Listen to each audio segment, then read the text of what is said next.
Welcome, everybody, to another Monday with Matt and Semick. Unfortunately, you're stuck with me instead of Mark Rogers today. Mark Rogers is getting some really well-earned vacation time for the 4th of July weekend. We hope you all having a nice, safe, and healthy time at home with your family and friends. And all of you guys stay safe. Sorry, and Matt, how you doing tonight? Sorry, I'm getting an echo. I'm doing well, Tim. And hey, for all the people who are watching us here at the Voice of College Football on USC Trojans Live, hey, I mean, you're giving of your time on 4th of July Eve. I know a lot of people took today off, even though it technically wasn't a holiday. Make it part of a 4-day weekend: Saturday, Sunday, Monday, Tuesday. So the real diehards, the real USC junkies are on our show at the Voice of College Football. So really appreciate you all tuning in. And so, Tim, I mean, you covered this really well with Rick Anaya on Sunday at Trojan Conquest Live, but like this is what we're talking about, right? This is what we're here for. Our review of USC recruiting in that spectacular month of June. And you analyzed this month of June at Trojans Wire. Got some of your answers to key questions about USC recruiting as part of this amazing month of June. So, like, you've been part of this process, and I'm wondering, like, what the big starting point is. And for me, David Pale, he's not the splashiest recruit. Only 3 stars, but one, and you talked about this with Rick, that Sean Nua, the job he's doing, the fact that he convinced Pale to become a Trojan. Michigan was in the hunt, where Nua previously coached under Jim Harbaugh. And also getting him from Penn State's backyard. Landisville, Pennsylvania is just 117 miles. Basically a stone's throw from State College, from Beaver Stadium. So he got him right out of the shadows of Penn State. And with Pale, the fact that this is Michigan and Penn State, that those were the other 2 schools involved in the recruitment, this is now this was a full Big Ten recruitment. In 2 years ago, USC going up against Michigan and Penn State, if you lose to Michigan and Penn State in a recruitment, I mean, you're not happy, but like you're not playing Michigan and Penn State. So that he's not on the other side of your field, of your line of scrimmage, when he eventually plays for the school. But in this case, yes, Pale knew that he was going to be involved in a Big Ten game. It was either going to be Michigan USC, Michigan Penn State, or USC Penn State. So he was going to choose which Big Ten school he was going to stare down, not just which Big Ten school he was going to play for. So like, he didn't just pick USC. He wants to play for USC against Michigan and Penn State. So like, just that is a particularly resonant. Well, we lost you there, Matt. Yeah, I get what Matt's saying. So Matt's basically going on the detail of the part that Pale chose USC knowing that he's going to be playing against Michigan and Ohio State. And I will let you guys have a little secret. Pale grew up a USC fan. He's from Alaska. He moved from Alaska at age 8 to Pennsylvania, like Matt said, right in the shadows of Happy Valley over there. And he is coming to be a USC Trojan. The little secret also is the fact that I was hearing from Scott Schrader over at, well, we all were hearing, sorry, Scott Schrader wasn't calling me, that the fact he was all but locked up. Everyone thought that this guy is all going to Michigan. And then Nua and USC doing what they do, showing them the opportunities, not only on the football field. And this is like at least the second recruit I've heard say this, that first it was about Oregon. I could do everything that I could do on the field at Oregon, at USC. There's also life after football if I don't make the NFL. Same thing. Pale said almost exactly that same thing. Hey, look, I could go to Penn State and to Michigan, but anything I do over there, I could do here in California for USC. But he really was sold on the accounting program. He was really sold on the networking available here to USC alumni, especially to football alumni. And that's, I think, what swayed the whole thing. Matt, you back with us? Yeah. So it wasn't just picking USC. It was picking USC within the context of the Big Ten and really having to choose which school do I want to play for, knowing that I'm going to be playing against the two other schools in the center of this recruitment. And it brings up the larger point, Tim, and for people watching here at the Voice of College Football, that, when USC is involved in a Midwestern-oriented recruit, and I know you're going to talk about Kingston Villamuasa a little bit down the line, but that's another Midwestern recruitment, right? USC, Notre Dame, Ohio State, all involved in a 3 teams being the finalists. And so USC now is not just going to play one of those teams. Notre Dame is going to play 2. In 2025, USC is going to play both Notre Dame and Ohio State. And so we're going to get into a lot more situations whenever we have Midwest only recruitments, other than USC, where the Trojans are going to play 2-3 teams. And if you're in the running for a recruit with 2 other teams that you're going to play, it becomes that much more valuable to win that recruitment, not only because he's on your team, but he's not on that other highly rated opponent that you're going to be playing. And in this case with KVA, opponents plural. So back to Pale Pale, just the fact that it was Michigan and Penn State in the Pac-12 era, it wouldn't have struck nearly as much of a chord. It wouldn't have resonated and penetrated as deeply as it does now with USC in the Big Ten and this 2024 recruiting cycle being for players who will play exclusively in the Big Ten Conference. They're not going to play a single down as Pac-12 athletes. It's all going to be Big Ten, and it's, we just have to shift that mindset, right? Get into that Big Ten mentality that this was a complete Big Ten recruitment. It feels odd. We're out here in the West. We're about to play another Pac-12 season, but this is fully a Big Ten recruitment, and that adds to what USC has been able to do in recent days. And the Villamuasa recruitment is like almost the inverse, right? Of what? So you have a situation where we have someone here who's a 4-star stud in our backyard. Yeah, you have Midwest powers in Notre Dame and Ohio State coming after him. Well, this was the opposite. We had Ohio State, Penn State battle. USC, the outsider, cruises in there, secures his commitment. And I don't want you guys to focus, like I said last night on my show, I don't want you guys to focus in on this 3-star stuff. One, I think that a lot of these star system, they do a great job at these recruiting services. I'm not going to say that they don't, but it's also, they can only work off of what they see. They rely heavily on these camps that they run, a lot of 7-on-7s. So these big guys, if they're not going to the big guy camps and stuff, getting the exposure, they may not be getting those high rankings that you think that they probably deserve. But if you watch his film, you can see this is a big guy he has a quick get off. He's powerful. And usually guys that big don't have that kind of quicks. And just to emphasize, we already talked about Michigan and Penn State, but he also had offers from Auburn, Colorado, Florida, Kentucky, Louisville, Miami, Notre Dame, Ohio State, Oklahoma, Pitt, South Carolina, Tennessee, Vanderbilt, Washington, and Wisconsin. So this is not a situation where this is some 3-star guy from the middle of Pennsylvania. This is a guy that a lot of programs wanted. USC was able to sell him on the full picture, as well as, and Matt, we know this, you're getting a guy and you're saying, hey, come all the way to sunny California for half your games, but we'll be back in the Midwest for a good portion of those games. We'll be out there for like 4 games a year. So your family will be able to see you if you don't come move to California.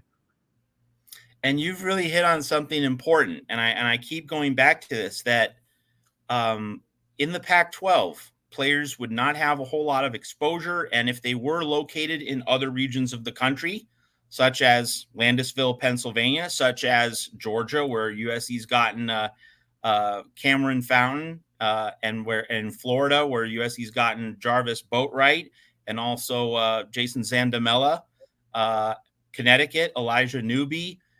And then USC also got multiple recruits this past week from the state of Texas, to bolster its presence in Texas on the recruiting trail. In terms of like the overall breakdown of USC's 17 commit class thus far, it's fascinating to note 9 from California, 8 from out of state. That's pretty balanced. And it reinforces the idea that because these recruits from other parts of the country yeah, they get to live in Los Angeles. That'll be their home base as long as they're playing at USC.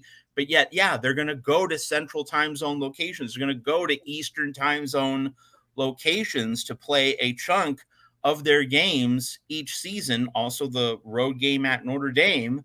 So this is a selling point. Like, and I really didn't know what to expect in terms of recruiting. I did not have a fully formed opinion about how the move to the Big Ten was going to affect recruiting. All right. That was a blank slate. It was wait and see.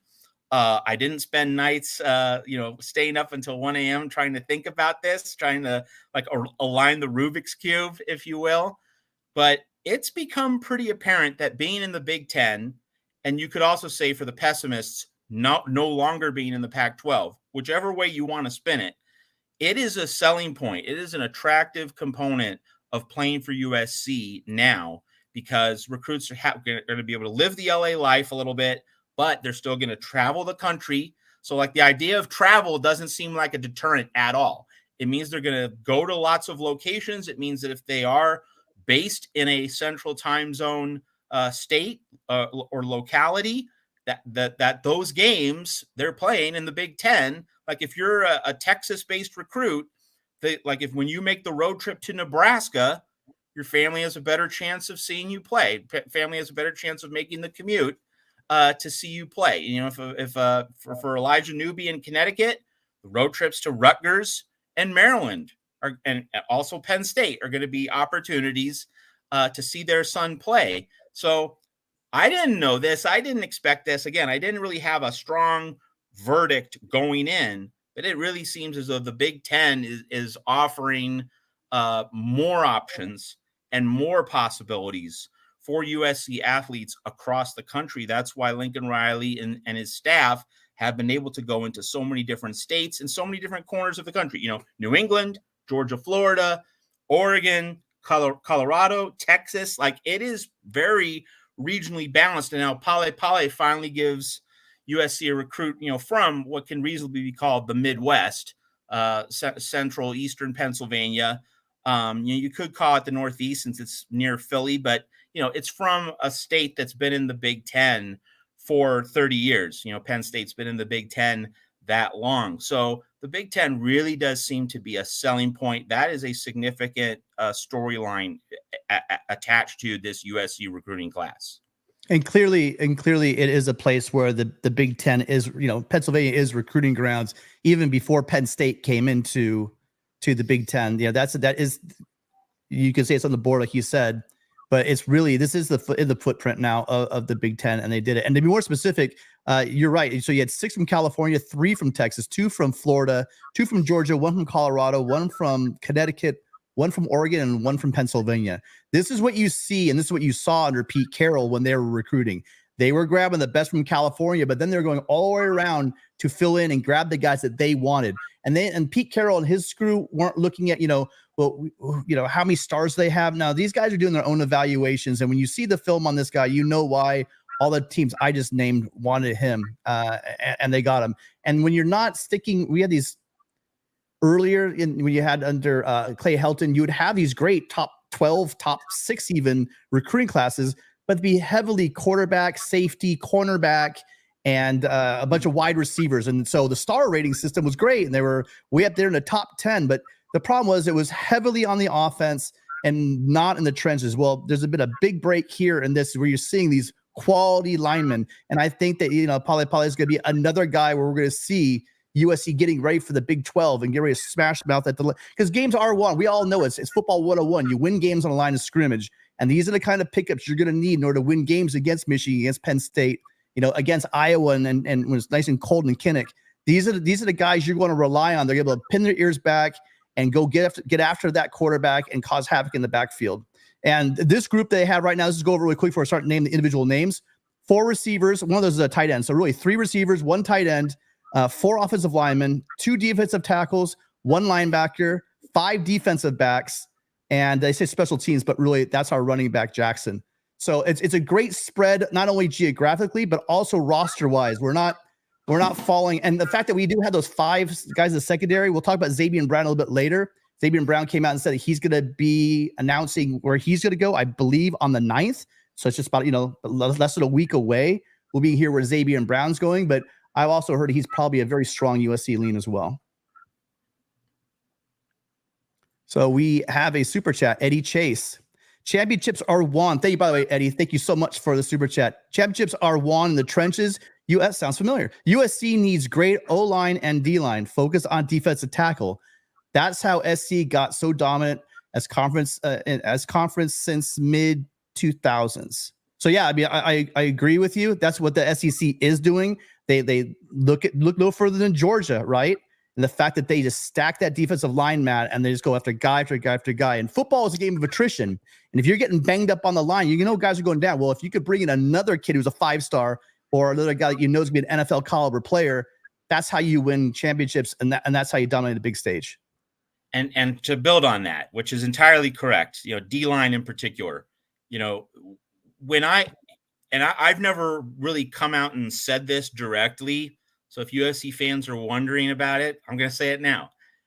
Like, when did you think the Pete Carroll dynasty was, going to reach supreme heights? The moment I was convinced this was all going to happen was the Auburn game in 2003. That, to me, was the moment when USC really arrived. And that was the thorough butt kicking of Auburn on the Plains, road game, going into a fierce SEC layer, CBS, national television, hot, sticky, steamy September Saturday. And what happened? The USC defensive line just devoured Auburn for breakfast, lunch, and dinner. It was a Golden Corral buffet. And that was the kind of click-clack, brother truckers. It was the kind of, we're just going to go into your house and steal your babies and walk all over you. It was that, that kind of just, flip the bird. We're bad. What are you going to do about it? We're just going to dominate. And it all started with the defensive line, the Wild Bunch 2, going back to, USC had a great defensive line in the late 1960s, early 1970s, but like this was the Pete Carroll reincarnation of that. So that Auburn game really was for me the moment when I went, oh, this is for real. Like that win over Iowa in the Orange Bowl was nice and all, but you had to come back. You had to go on the road, play a top-ranked SEC team. That was a matchup of top 10 teams early in the season. Auburn, the 2003 Auburn had a lot of hype. And USC just, dominated Auburn as though the Tigers weren't even there. That was the moment I was convinced. And it all started with defensive line dominance. And Tim, your partner, co-host Rick Anaya said this on Trojan Conquest Live on Sundays. And by the way, folks, Trojan Conquest Live for the summer now on at 9 Eastern, 6 Pacific, moving it back 1 hour on your Sunday evening, Trojan Conquest Live for the summer. And so Rick made the point that D-line is where USC needs to continue to build more depth, that you have good frontline talent on this 2023 roster, but you still need to stockpile more and more depth. And what the SEC does, and this is true, you've seen it at Alabama, you see it now at Georgia with Kirby Smart, you can just rotate bodies. You don't have any meaningful drop-off in quality. When you shuttle people in and out, you're getting basically the same quality with a deeper rotation. USC's not there, but that is where USC needs to go. And when USC gets to that point, then the Trojans are going to ascend to an even higher tier. We're going to more recruiting stuff to talk about, but I just want to address one thing. Connor Johnson, you're out there, our favorite Oregon State Beaver fan. You want to talk Pac-12? Hey, Pac-12 Media Day is in a couple weeks. All right. That's going to be when the focus kind of shifts back to the Pac-12. But right now, Connor, we at USC are dealing with Michigan and Ohio State. We're trying to catch Michigan in the top 5 of the recruiting rankings. USC's at 5, Michigan's at 4. If Oregon State was in the top 5 of the recruiting rankings, we'd be talking about your Beavers a little bit more. But anyway, we're going to get to the Pac-12, but right now it's really the Big Ten recruiting. Can we catch Michigan and become second in the Big Ten recruiting rankings behind Ohio State? We've passed Penn State, to get to number 5. Penn State's now at 7. Notre Dame's at 6. So Connor, just hang in there. Pac-12 talk is coming But right now, like, it's hard to ignore the Big Ten elements of all this, especially that Pale commitment, going against Michigan and Penn State and getting someone from Penn State's backyard. And I'm excited for the future with Pale, but we already have guys like Kyan Bars, who's just a big, that guy is putting up a lot in the weight room. I know there's more of that, but he was really good last year as well, Arizona. So I'm excited to see also, who bulks up, stays inside. I know it's gonna be fluid. You have guys that are big guys that are really mobile, like Anthony Lucas and Bear Alexander, where they're going to line up, whether they're going to play going forward. I am not that concerned. I know you need depth at defensive line. I get that. You got to keep loading. But when we start getting to the point where you have Sean Cody, then Mike Patterson, then you have these big guys that are going to be dominant and push that pocket back. That's the biggest thing. We talk about our secondary, and we have a great secondary we're going to talk about in a minute. But if you have that guy that can collapse that pocket and shove back that quarterback and make them make bad ideas, that's exactly what you want. So who do you want to talk about next, Rick? Or I'm sorry, Matt. Bad habit. You're just talking to Rick. Let's say Mekhi Sina, that prospect out of Texas, beefing up the offensive line. And, Tim, you talked about loading up in the trenches. And, really to this point in the cycle, in the 2024 cycle, I mean, USC has made some significant movements in terms of recruiting linemen, but it's been mostly offensive linemen. And that, it highlights the need to get more on the defensive line, but it also shows that Josh Henson is doing an outstanding job of stockpiling depth and also getting that depth from Sun Belt locations other than Southern California, because he went into Clearwater, Florida, and got Jason Zandamela. So now you go into Texas and you get a quality lineman like Josh Henson's, previous coaching stop at Texas A&M, putting him in the SEC. Like, we're seeing the fruits of that. We're seeing the fruits of his connections. We're seeing the fruits of, the homework that he did in the SEC recruiting for Jimbo Fisher. He's now imported that to Southern California, and he's doing this work for Lincoln Riley. So, Henson, first off, like, he coached the offensive line really well last season, juggling the pieces. You had Brett Nealon, Justin Dietich, Andrew Voorhees, Cortland Ford. They were all injured for various lengths of time, and Henson was good at plugging holes, reshuffling those pieces. So just in terms of the coaching and the management of players within the course of a season, Henson passed that test last season. Now we're really seeing his recruiting acumen come more to the forefront. Now, Dante Williams is the best recruiter on this staff. I don't think anyone would dispute that, but I think Henson's made a strong argument for being the second best recruiter with the offensive line pickups that he's continuing to collect for USC.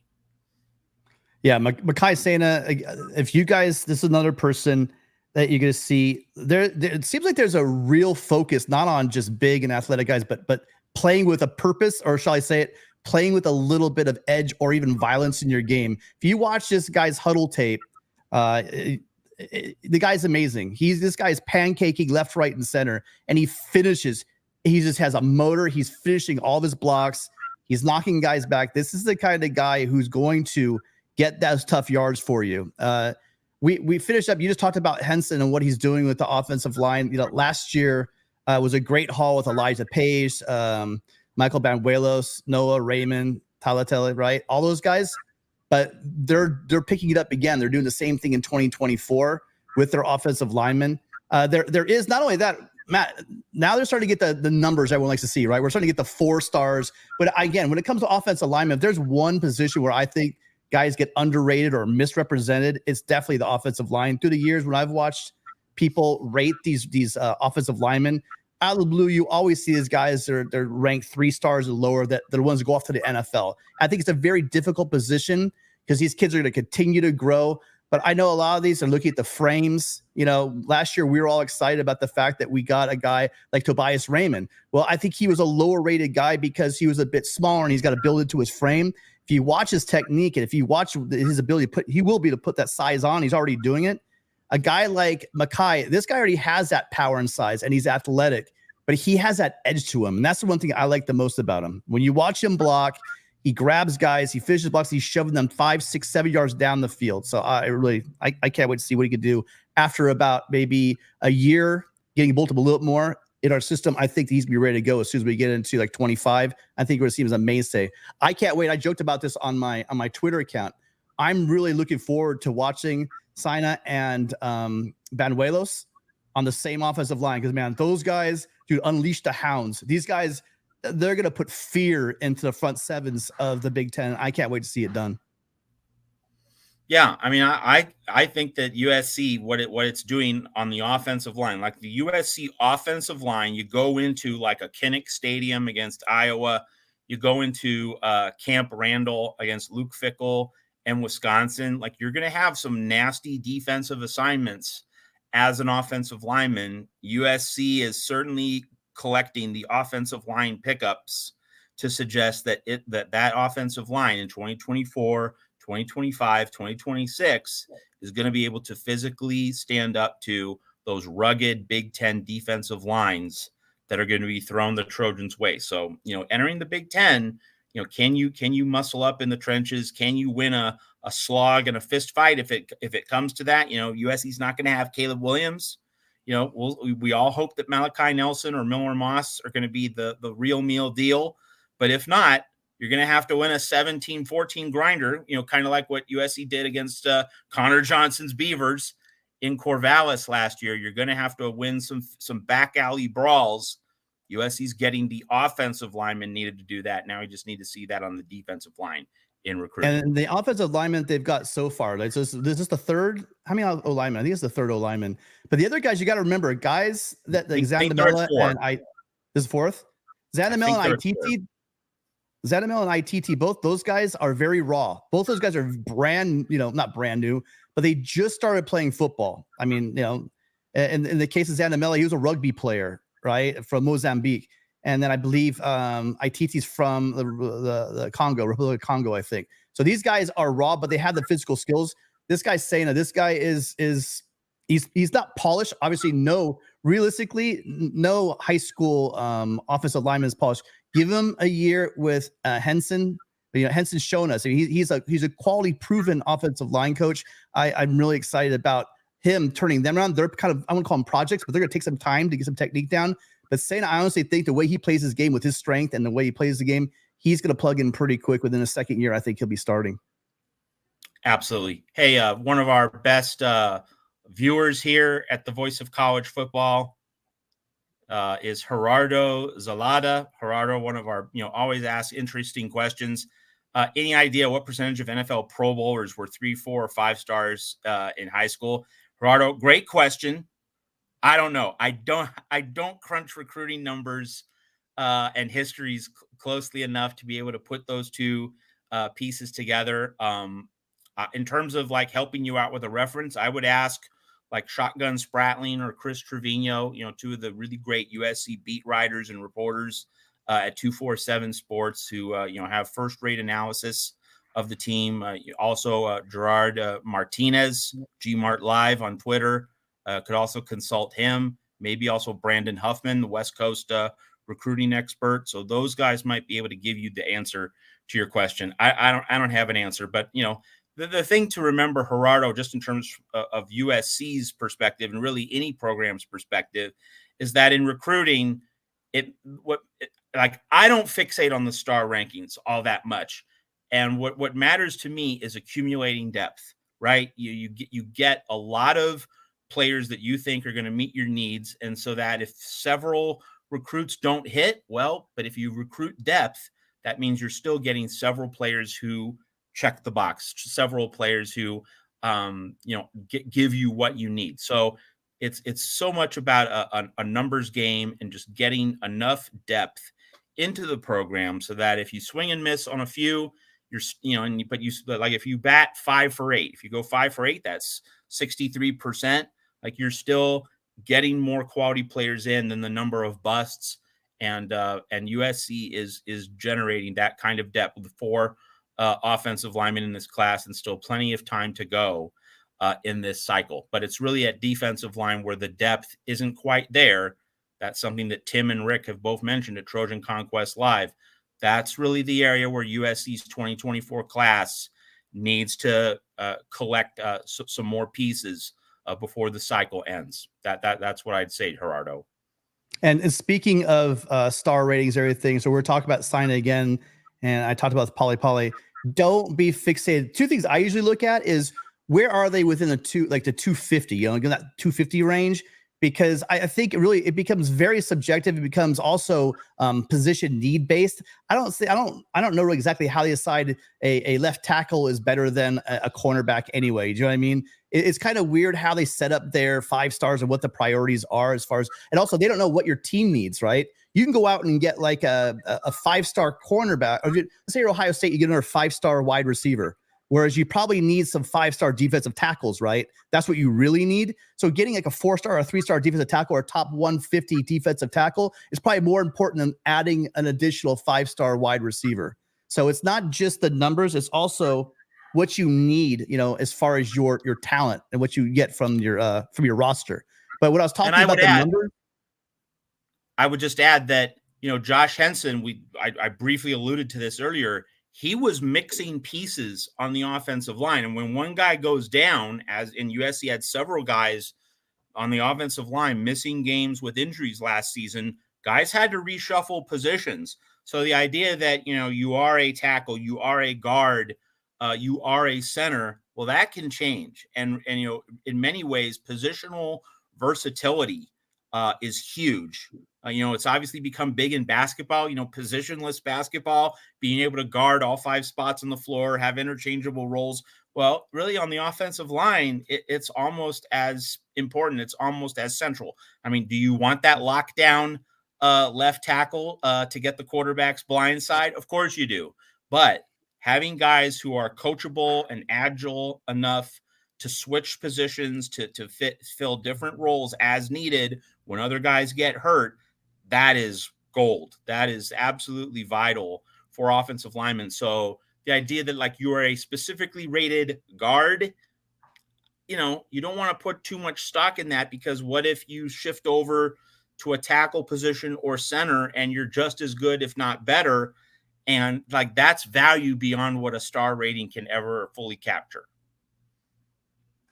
And speaking of star ratings, so we're talking about signing. Yeah, I would say look at his offers: Texas A&M, Arkansas, Auburn, Baylor, BYU, Georgia, LSU, Miami, Michigan, Missouri, Nebraska, Oklahoma State, Ole Miss, Oregon, Penn State, Texas Tech, Utah, Wisconsin, among others. And the biggest one among others is Florida State, because there was a Florida State battle for Sina, and last minute USC was able to get him. We lost some offensive lineman battles to Florida State last year. This year, it looks like they're turning that a bit of around. So remember that. Keep that in mind when you're worried about, again, numbers. Really look at the teams that want him. If you look at that list, there's a lot of great offensive lines that wanted him to join their squad. So things look good on offensive line for the Trojans. What's up next? I want to spotlight this comment from John Diadamo, a great loyal viewer here at the Voice of College Football. So true, John. If you put USC's offense and Iowa's defense on the same roster, it's maybe not a national champion, but it's a team that can go toe to toe with Georgia for 60 minutes. It's really fascinating to contemplate that. They're what I call, John, half a loaf teams. That they so completely have one half of the loaf, and they don't have the other half, and they're just trying to scramble and cobble together, the other side of the ball. It's fascinating how some teams, some programs work that way. But this is a transition to, I think, an interesting conversation, Tim. And you said this briefly. We didn't really get to flesh it out, but you did briefly say on Trojan Conquest Live, and I'm not here to grill you. I'm not here to say you're wrong, because this is more like a wait and see. We're going to find out in the season. But you did say you felt USC had the pieces in 2023, and we'll get to flesh this out. Again, I'm not calling you out or anything. I'm just like, let's have this conversation. It's a good one. When we talk about USC having the pieces, you certainly start with Bear Alexander. Like USC absolutely, positively needed a big, bad dude in the middle to stuff the run, get the better run fits, get more muscle, get more bulk. He's a player Kirby Smart wanted. So that's definitely a piece USC has that it didn't have last year. That's for sure. You do have a greater accumulation of additions through the transfer portal. Anthony Lucas, Jack Sullivan. I know you're high on Jack Sullivan. Mason Cobb, in the transfer portal, and you get Tackett Curtis from the recruiting trail at linebacker. And then you have that richly stockpiled secondary. And just the fact that Domani Jackson, assuming that he can be healthy for a full season, like that is a player addition. Like he's not a new recruit for this year, but like when you have an injured player from the previous year and then he's healthy the next year, it is like adding a player. It's like getting a player before the trade deadline.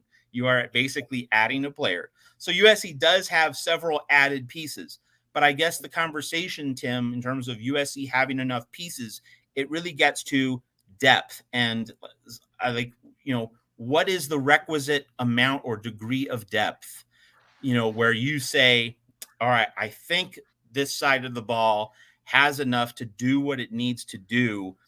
When we talk about USC having enough pieces, what do you think is like the key depth piece or maybe the key position group that you think is putting USC over the top in your estimation?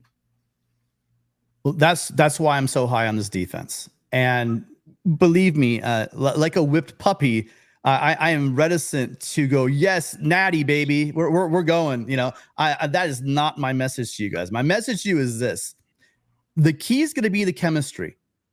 And now everywhere last year, everyone said, oh, well, they're Frankensteining this team together. How's it going to work out? When you have leaders like Caleb, who came in and said, all right, folks, look, this is what we're going to do. Get on my back. I'm not going to show you with my mouth. I'm going to go out there. I'm going to battle every day. I'm going to work hard on all of you guys with my work ethic, and we're going to go out and ball out and win games.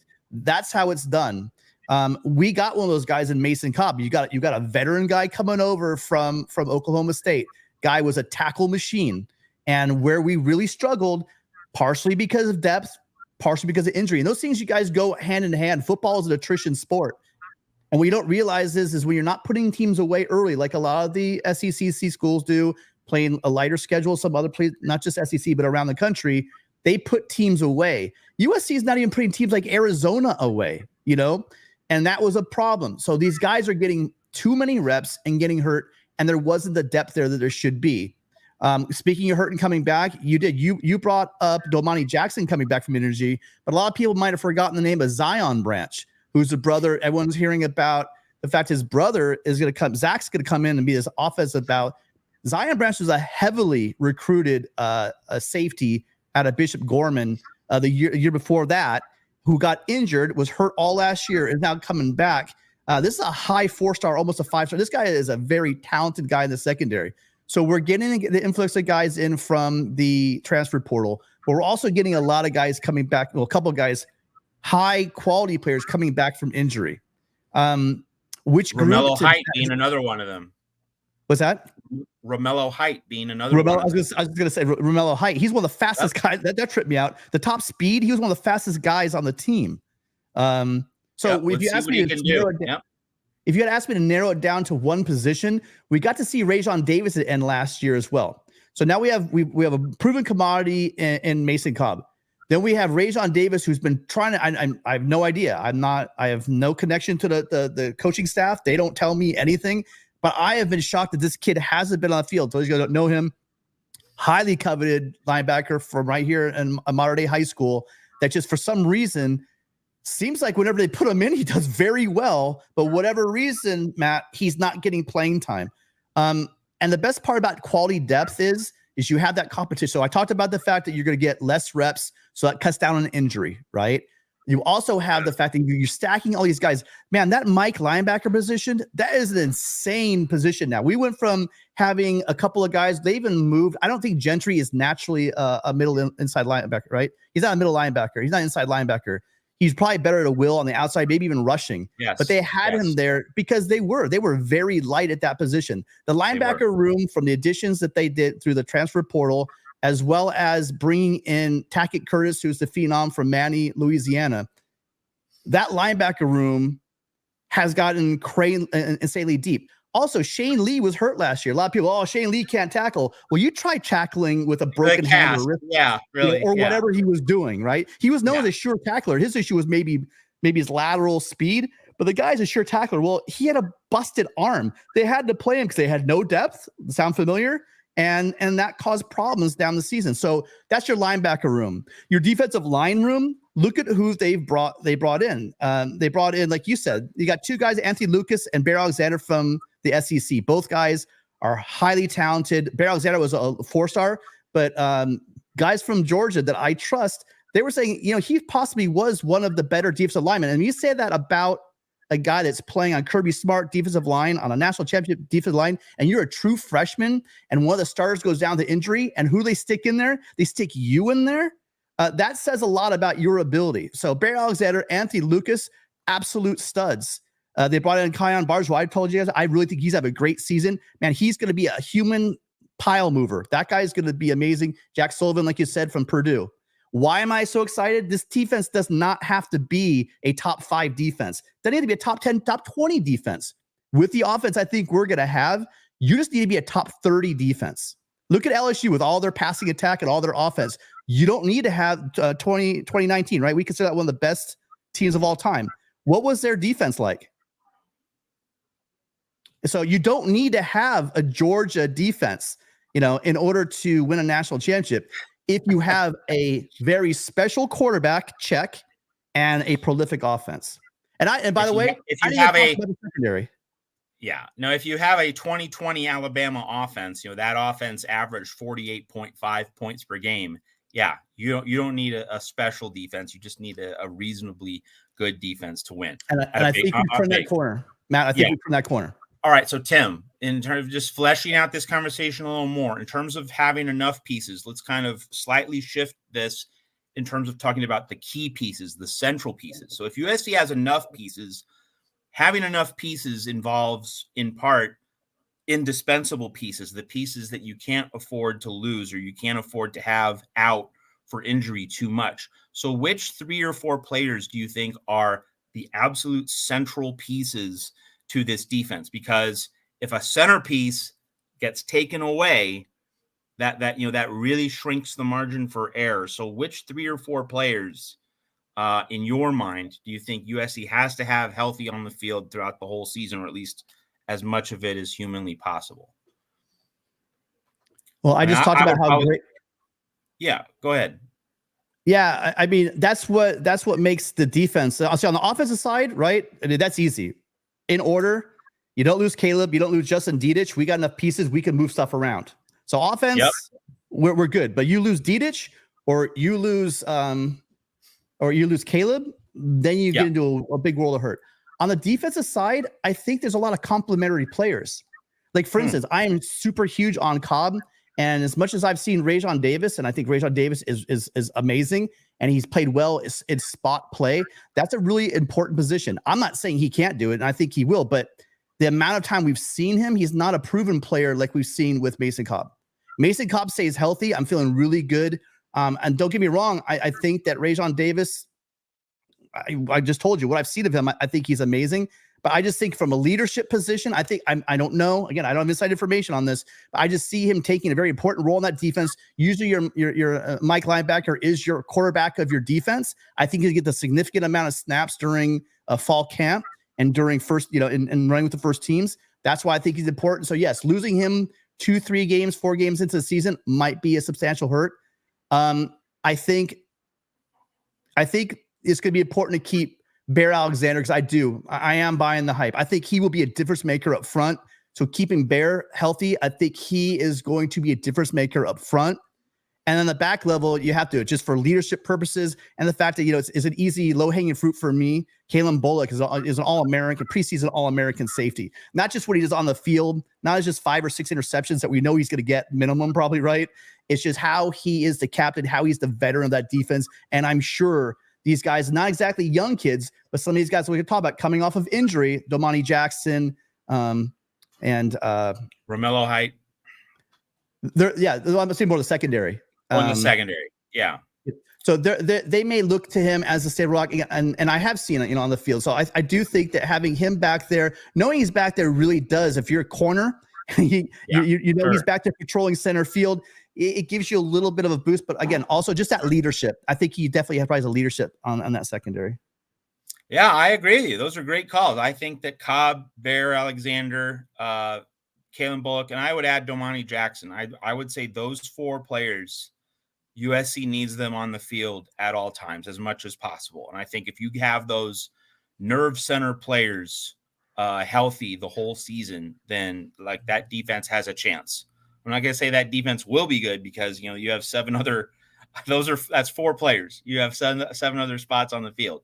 But I will say that USC will have a chance, to be better if those 4 guys are regularly on the field at all times. Yeah, agreed.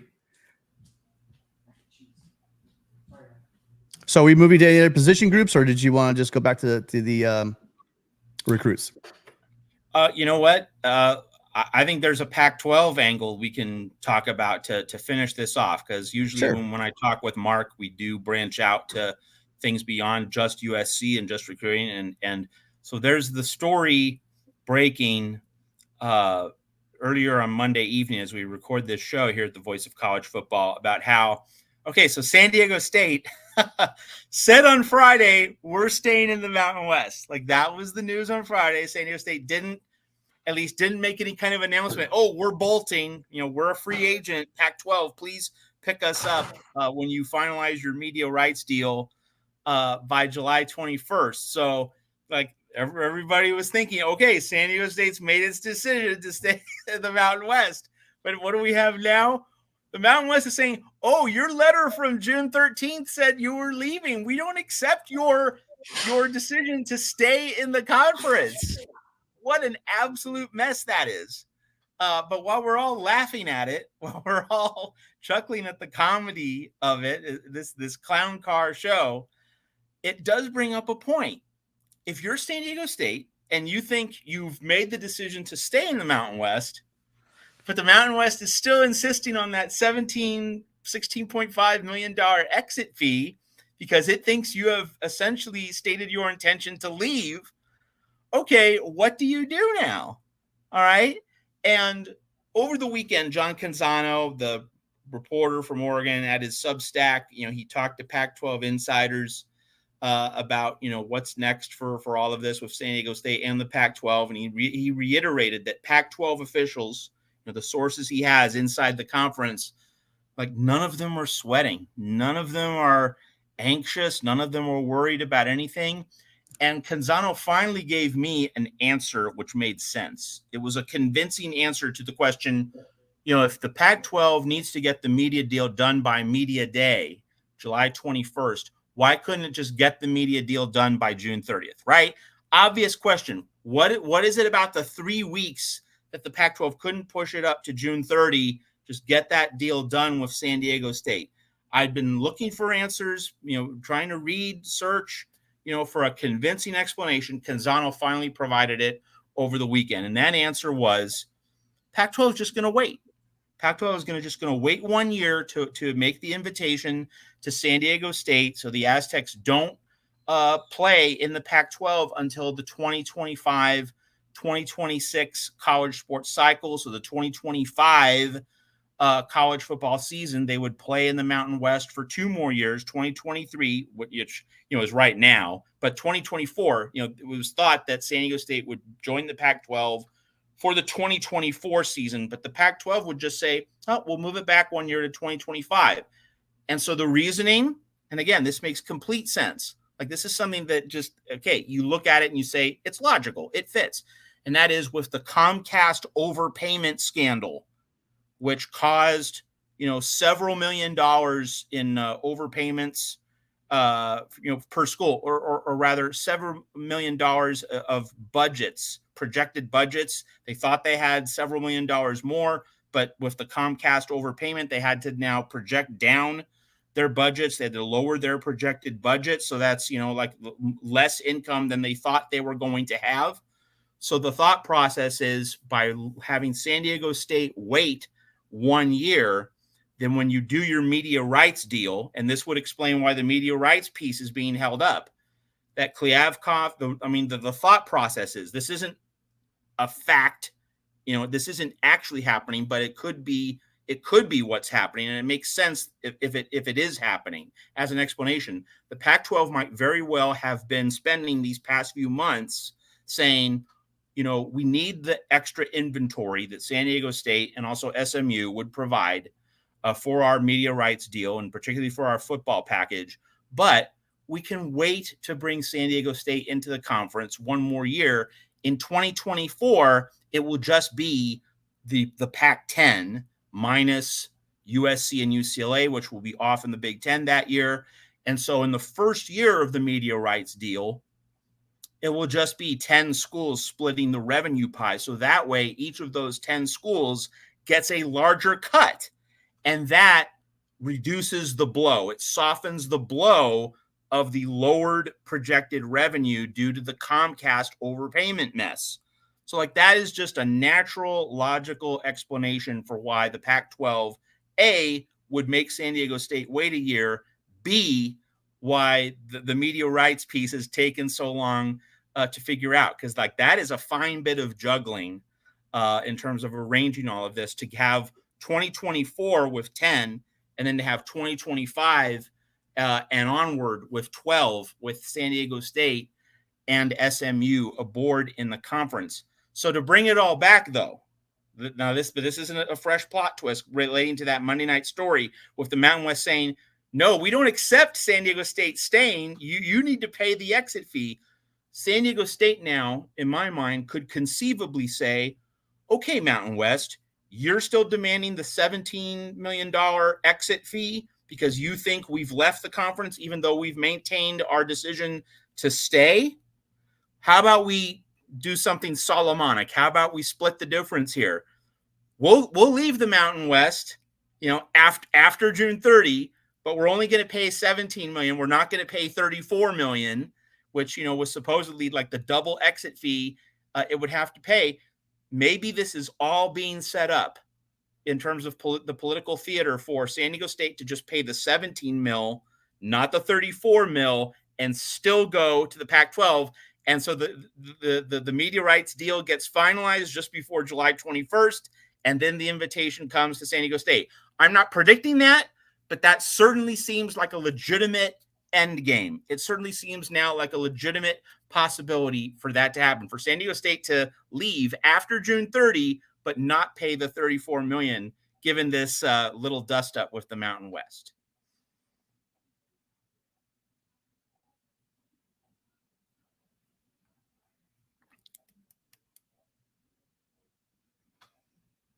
My bad. And that's a beautiful soliloquy. You just get.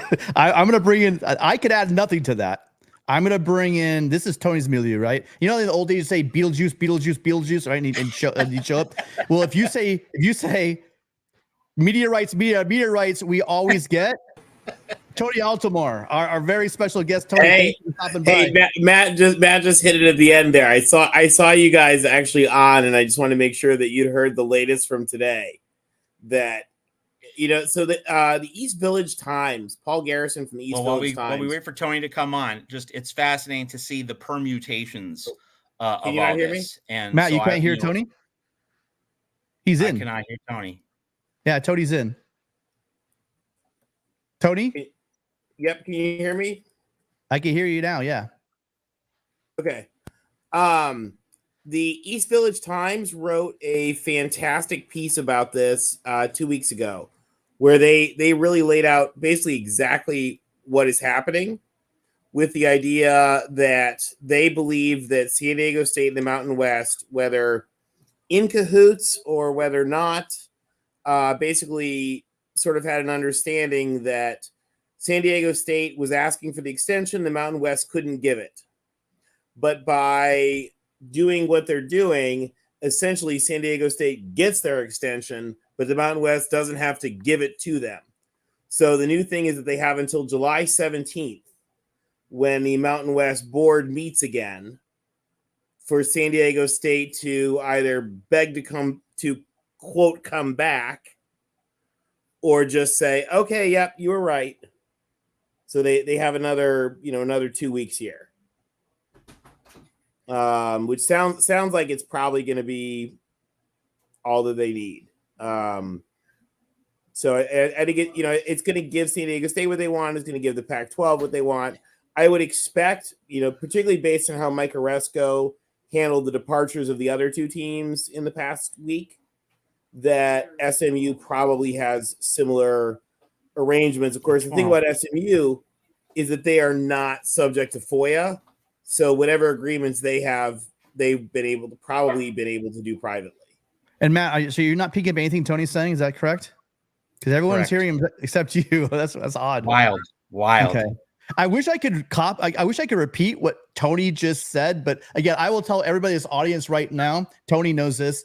This is a topic that I've just lost complete I'm really not a lot of interest in it because Tim just want to move on to the Big Ten because we're out of here. Yeah. Tim does the recruiting and I do the realignment. We have a good trade off there.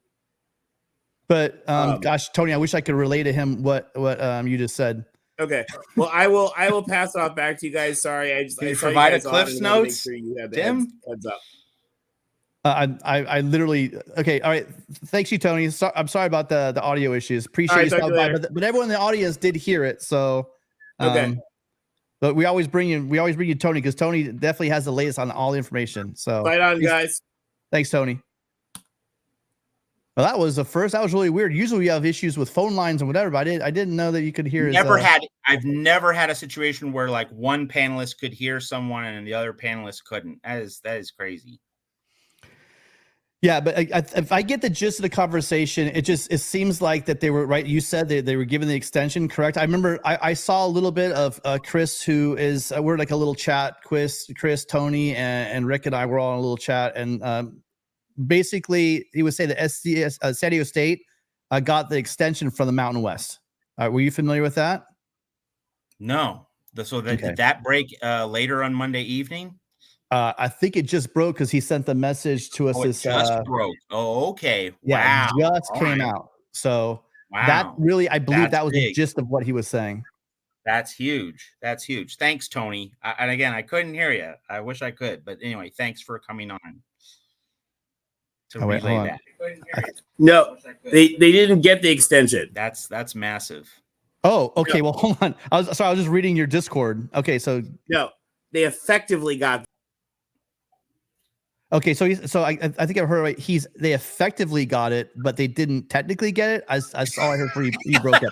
I honestly I'm the last person, and I will admit, everyone out there in YouTube land, I'm so oversaturated with this stuff that I've kind of almost tuned out. So I'm the last person. I'm totally not qualified to talk. Sorry, I can hear Tony. I can hear Tony. All right, no, they did not get the remember. The issue, and this is what the East Village Times wrote this up brilliantly, is that the Mountain West can't give them the extension, but they effectively gave it to them without actually having to give it to them. Yeah, because I read that article, Tony. Yeah. Okay. They said you're out. They have until the 17th. Now we know that if they really want back in they are the Mountain West's most valuable team. They are the Mountain West's most valuable market. If they really want back in, the Mountain West is absolutely going to let them back in. There's no question. One would think. Yes. So this is, I feel like, how grown-up attorneys like Mountain West Commissioner Gloria Nevarez, who, by the way, was the former Pac-12 deputy commissioner in a past life, who ran the integration of Colorado and Utah into the Pac-12. Like, she knows what she's doing. Like, I feel like she and Dr. Delatorre know what they're doing, and this is much more smooth than we would think. Because, again, if we want to play devil's advocate, if San Diego State, if they really wanted to play hardball with San Diego State, then they would hold San Diego State to stay in the conference longer and maybe try to hold them out for the $34 million. The 34. Yeah, exactly. But instead, they're going to let them out at 17. Yes. If they want out. Yes. That does seem like the reasonable way for the end game to occur, for just the 17 mil and everyone gets what they want. Yeah. However, the Pac-12 has to not be distracted chasing a butterfly over the next 2 weeks and actually get something done. Land the plane. That's my analogy. Land the plane. Land the plane. Yeah. Anyway, That's so right. they I feel like they effectively have the extension, but not they weren't given the extension. Yeah. That's right. So anyway, sorry we had the audio issue. No problem. And really, thanks for again. I mean, Tony, like thanks for clarifying. That's exactly why you don't have me talking about this stuff, because it's just blown up like more and more as time goes on. And again, the funny thing is Paul Garrison from the East Village Times just absolutely great. He's great. He nailed this 2 weeks ago where he was like, "This is what's going to happen," and it is exactly what has happened. Gotta say that, my Trojans Wire staff writer, Matt Wadley, he's a huge San Diego State hoops fan. He's contributed to East Village Times before, so he knows Paul Garrison really well. Just kind of our little circles out here in Southern California and Arizona, powering Trojans Wire, but being tapped into San Diego State in the Pac-12. It's been interesting to watch. Well, I was talking with the guys from PHNX today, and I wish we'd had this news earlier today. Yep. So, anyway, Tony, all right, fight on, guys. Tony, you're coming into our show just after midnight Eastern time on 4th of July morning. If that doesn't, declare your dedication to USC Trojans Live and the voice of college football, nothing does. Tony, you are a man. We can't miss it. I'm actually getting some stuff ready. We're doing an enemy of USC. We're doing a deep dive of Texas on Thursday with Mark. All right. I was getting that ready. So that one out. Took them horns. All right, we'll talk to you guys soon. Sorry to bug you. Thanks. No, we're grateful you. Thank you, Tony. Value added. Talk to you soon. All right.